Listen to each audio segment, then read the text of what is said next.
สมเด็จพระสัมมาสัมพุทธเจ้าทรงตรัสเมื่อคราวส่งพระสาวกไปเผยแผ่พระพุทธศาสนาว่าจะรัฐะภิกขเวจาริกังพหุชนะหิตายะพหุชนะสุขายะโลกานุกัมปายะภิกษุทั้งหลายพวกท่านจงเดินทางไปเพื่อประโยชน์สุขแก่ประชาชนจำนวนมากเพื่อเกื้อกูลแก่ชาวโลกเพื่อสนองพระพุทธดำรัสนี้มหาเถรสมาคมจึงได้มอบหมายภาระธุระอันสำคัญนี้ให้แก่มหาวิทยาลัยมหาจุฬาลงกรณราชวิทยาลัยดำเนินงานโครงการอบรมพระธรรมทูตสายต่างประเทศตั้งแต่ปีพุทธศักราช 2538 เป็นต้นมาโดยอบรมปีละ1 รุ่นขณะนี้กำลังอบรมโครงการอบรมพระธรรมทูตสายต่างประเทศรุ่นที่ 31 ประจำปีพุทธศักราช 2568 โดยแบ่งเป็น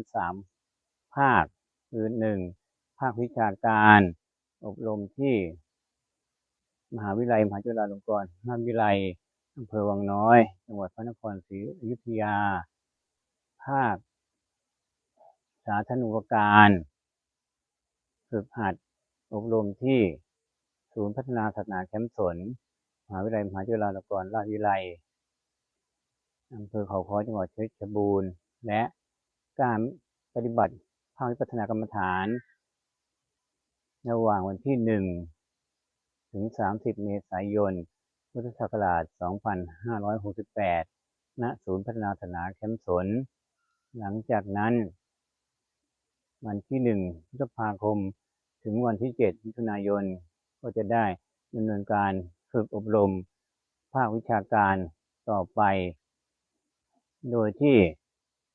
ท่านสาธุชนสามารถบำเพ็ญอภิมหาบุญอุปถัมภ์โครงการได้ที่บัญชีธนาคารทหารไทยธนชาติ